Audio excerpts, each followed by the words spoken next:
नमः। हरि ओम। पूर्णमद पूर्णमिदं पूर्णात् पूर्णमुदच्यते पूर्णस्य पूर्णमादाय पूर्णमेवावशिष्यते। ओम शांति शांति शांति। तो आज 27 तारीख है, 27 अप्रैल। गुरुजी मुंडकोपनिषद का ये मंत्र का अर्थ बता रहे थे। बृहच्च तद्दिव्यम अचिंत्य रूपम, ये अचिंत्य रूप है। आत्मा कैसा है? अचिंत्य रूप है, चिंतन नहीं कर सकते उसका। अचिंत्य कहने का तात्पर्य है इसका चिंतन नहीं किया जा सकता।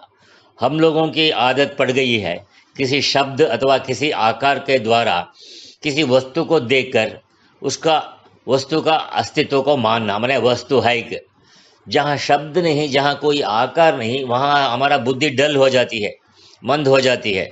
बहुत से तर्क करते हैं ईश्वर कहाँ है दिखाओ तब मानेंगे। तो देखो, जैसे डॉक्टर गोली देता है खाने के लिए, अगर रोगी कहने लगा कि पीड़ा को दूर करने की शक्ति दिखाओ गोली में, तो डॉक्टर क्या कहेगा? अरे खा के देखो, अपने आप मालूम पड़ेगा। इसी तरह तुम हमारे बुद्धि में विचार करके देखो, परमात्मा अपने आप मालूम पड़ेगा। दिखेगी नहीं तो क्या है ही नहीं। तो सारी दुनिया को आंख से देखने का इच्छा मत करो, ये पशु का आंख है ऐसा करना। पशु आंख से देखता है तो मान लेता है, क्योंकि उसके पास उतनी सुंदर बुद्धि, सूक्ष्म बुद्धि नहीं है। यदि पशु में बुद्धि से विचार तो करता है। सारी दुनिया को केवल आंख से देखने की इच्छा मत करो। अगर उस टैबलेट को तोड़कर देखोगे तो कुछ नहीं मिलेगा। इसी तरह अंदर, पेट के अंदर एक मशीन है जो इस टैबलेट की शक्ति को प्रकट कर देती है। तो इसी तरह यहाँ श्रुति कहती है, दृश्यते तो अग्रिया बुद्धिया सूक्ष्मया सूक्ष्मदर्शी भी ही। तो दृश्यते तो अग्रिया माने फोकस्ड माइंड, उसी के ऊपर तुम्हारा मन फोकस होना चाहिए। अग्रिया बुद्धि, सूक्ष्मया माने सटल, बहुत शार्प माइंड, वो उससे दर्शी भी ही, वो देख सकता है, सूक्ष्मदर्शी। तो तत्वदर्शी ब्रह्मवेता सूक्ष्म बुद्धि से इसको अनुभव करता है। इसलिए कहा बृहच्च तद दिव्यम अचिंत्य रूपम, वो किसी शब्द या किसी आकार से चिंत्य नहीं है। क्यों? सारे शब्द उसी में स्थित हैं, सारे आकार उसी में स्थित है। तो किस शब्द को, किस आकार को उसको पकड़ेंगे? उस परमात्मा का कौन सा आकार पकड़ोगे? जैसे हम लोग सब यहाँ बैठे हैं, शरीर की दृष्टि से अलग अलग हैं, ये होने पर भी, अलग होने पर भी अंदर के जो तत्व है वो एक वो है। वो इसीलिए कहा समोहम सर्वभूतेषु, सबको आत्मा चाहिए जीने के लिए। इसी तरह ये संपूर्ण ब्रह्मांड है, भिन्न भिन्न आकार होने पर भी सारे आकार उसी के हैं। किसी एक आकार से उसको पकड़ने की इच्छा करना अपनी अल्पज्ञता का परिचय देना है। हम अज्ञानी हैं ये बतलाना है दुनिया को।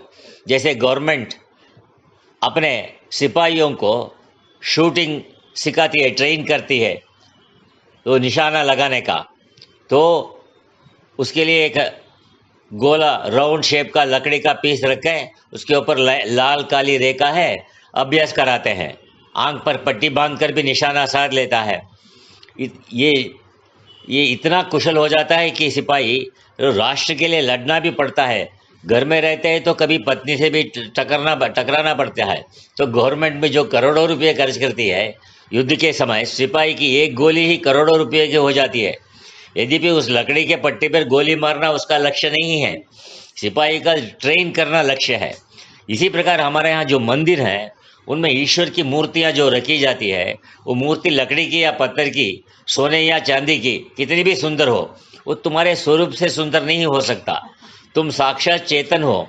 विग्रह क्या है? ये तुम्हारे मन की स्थिरता के लिए रखी जाती है। वो तो तुम्हारी श्रद्धा का भगवान है, और तुम्हारे अंदर जो भगवान है उसको जगाने के लिए।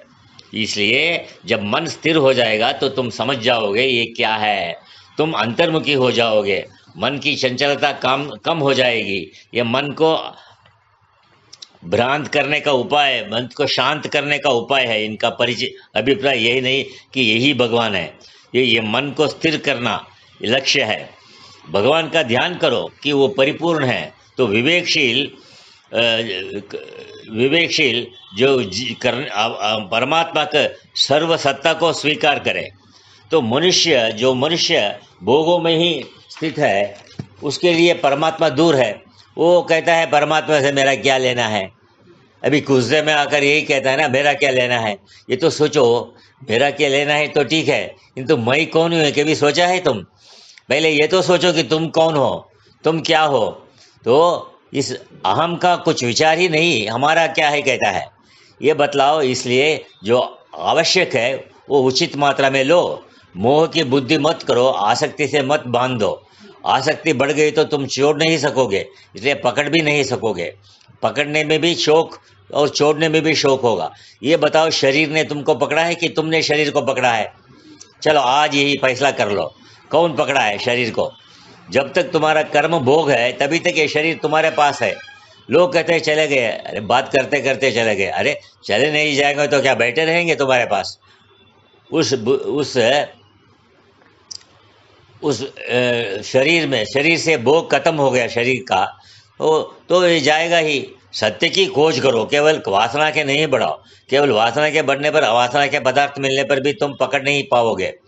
तो एक बड़ा तपस्वी था, पंचाग्नि तपता था दिल्ली जैसा गर्मी देश में।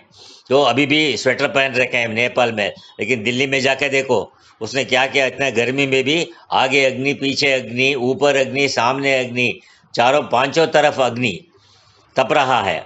आश्रम में एक देवदूत आया, उठकर उसका स्वागत करता है। कोई चमत्कारी पुरुष आता है तो उसका स्वागत करो, तो उसकी बात प्रेम से सुनो। तो देवदूत जब जाने लगा तो बोला, तपस्वी हम बड़े प्रसन्न हैं, हम विष्णुदूत हैं, वैकुंठ जा रहे हैं, कोई समाचार देना हो तो दो भगवान का। तो बड़ा प्रसन्न हो गया, बोला हम 12 वर्ष से तप कर रहे हैं, फल तो अभी कुछ हुआ नहीं। अब भगवान से सिफारिश कीजिए, रिकमेंडेशन कीजिए कि कब दर्शन देंगे, तो वर मांगने के लिए। कुछ समय के बाद वही देवदूत आया और बोला, तपस्वी चलो हमारे साथ, तुमको वैकुंठ ले चलते हैं। उस समय जंबो जेट नहीं था, संकल्प ही जेट था। संकल्प मात्र से वैकुंठ जा पहुंचे। क्या देखता है कि भगवान का दरबार लगा है। दरबार में पहुंच गया, वहां तो क्यों लगा हुआ है। भगवान एक एक को बांटते जा रहे हैं, डिस्ट्रीब्यूट कर रहे हैं, जो जो मांगता है वो दे रहे हैं। कोई कहता है लक्ष्मी चाहिए, कोई लड़का मांगता है, तो इसलिए सब अपनी अपनी इच्छा से मांग रहे हैं। देवदूत ने कहा, तुमको लाइन में खड़े होने की जरूरत नहीं है, तुमको तो भगवान ने स्वयं बुलाया है, तो ये क्यों में खड़े हो मत हो जाओ, बाद में भगवान से मिलो। तो बैठे रहा। जो भी था भगवान के पास सब खाली हो गया। अभी सब अपनी अपनी इच्छा के अनुसार ले चले गए, सब चले गए। तो विष्णुदूत इसको विष्णु भगवान के पास ले आया। वहां देखा तो विष्णु भगवान खाली हाथ बैठे हैं, कुछ भी नहीं बचा। ये घबरा गया। भगवान ने उसके माथे पर चंदन का टीका लगा दिया और गले में एक माला पहना दिया और कहा, जाओ भगत, आशीर्वाद दे दिया मुंह। इसका मुंह ऐसे बिगड़ा कि क्विनाइन की गोली खा लिया हो। एक कड़वी गोली होती है ना, ऐसा हो गया। तो यही दरवाजे पर ही माथा टेक कर बैठ गया। एक दिन 2 दिन वहीं बैठा रहा। भगवान ने सोचा ये इसको तो बहुत दिया है लेकिन इसको समझा नहीं, इसलिए ये भगवान नारद का याद करते हैं। भगवान ने कहा, तुम आराम से रहो, मैं उसको समझाऊंगा। तो माला क्या है? सुदर्शन चक्र है। जरा घुमाओ तो इसको सारे पाप ताप सब कट जाती है। और इसको मैंने चंदन का टीका लगाया, संसार चक्र से बाहर निकालने के लिए। वैराग्य का प्रतीक है चंदन। माथे में तिलक लगाने का तात्पर्य है ज्ञान को जागृत करना। तो इस कृष्ण ने भी, भगवान ने कहा है ना गीता में, भ्रूर मध्य, कहता है इन कृष्ण का ध्यान करने के लिए। तो ये ज्ञान का केंद्र है भ्रूर मध्य। तो उधर चंदन का लगाने का है तुमको वैराग्य लाने के लिए। नारद ने कहा, अच्छा मैं समझाता हूँ इसको। नारद ने जाकर तपस्वी को हाथ जोड़ा और गुस्से में था ही नारद को देखकर बोला, एक तो दूध धोखा दे दिया और तुम अभी क्या कहना चाहते हो? नारद ने कहा, तपस्वी तुमको बहुत कुछ दे दिया भगवान ने, तुम समझे नहीं। बोला, क्या दिया है? 2 पैसे का माला और जरा सा चंदन, वो भी उड़ गया अभी। नारद बोले, शांत हो जाओ, हम तुमको दिखाते हैं, तुम क्रोध नहीं करो, शांत होकर ध्यान लगाकर बैठो। बैठ गया। नारद ने संकल्प से सुंदर महल खड़ा किया। सोने की महल, सोने की दीवारें, सोने के दरवाजे, चमकता हुआ महल। उसके दरवाजे पर 3 पहलवान खड़े हैं, अंदर किसी को छोड़ते नहीं। थोड़ी देर में क्या देखता है, जैसे गवर्नमेंट स्मगलर्स को नहीं पकड़ती जो सोना लेकर आते हैं, कोई सोने का गट्टर उठाकर ला रहा है। पहलवान ने गट्टर तो ईश्वर इधर फेंका और उसको उठाकर कुएं में फेंक दिया। दूसरा एक बेटे को इधर पकड़ा हुआ था, एक को उधर। कितने पुत्र पौत्र लेकर आ रहा है, पुत्र पौत्रों को छुड़ाकर उधर फेंका और बूढ़े को कुएं में। तो कोई भेड़ बकरियों बेकर लेकर आ रहा है, उनको भी यही हालत। घबरा कर इसने आंख खोली। नारद ने पूछा क्या देखा? बोला ये महल बड़ा विचित्र है, पहलवान सबको उठा उठा कर कुएं में फेंक दिया जा रहा है। तो नारद ने कहा जो भगवान ने के सामने क्यू में लगा कर बैठे थे ना, क्यू में आकर, ये सब जिसने धन मांगा, आयु मांगा, पुत्र मांगा है, कहाँ चला गया? ये मृत्यु के कुएं में। धन हीरे जवाहरात करोड़ों रुपए तो रह गए यहीं। मनुष्य की आयु कितनी है? 50 पहुंचते पहुंचते थोड़ा मामला बिगड़ जाता है। 70 खांसी कुर्रा लगा रंग करता है, ब्लॉटिंग पेपर जैसा हाल हो जाता है। बहुत से बेटा बेटी भी हो गए तो क्या हुआ, बहुत से पशु भी हुआ। तो आयु तो इतनी है ना, तुमको ऐसा जीवन चाहिए क्या? बताओ। उसने कहा ना। तो बोलो भगवान ने तुमको इस माया के चक्र से बाहर निकाल दिया, विरक्त बना दिया तुमको। ऐसे इस संसार के जीवन में केवल आयु नाश करने के अतिरिक्त अंत में कुछ भी नहीं मिलेगा। एक बात ये भी समझो, सब चाहिए, परिवार भी चाहिए, धन भी चाहिए, पशु भी चाहिए, पर ज्ञान के बिना क्या चाहिए? एक व्यक्ति अस्पताल में बेहोश खड़ा है, बताओ उसको क्या चाहिए?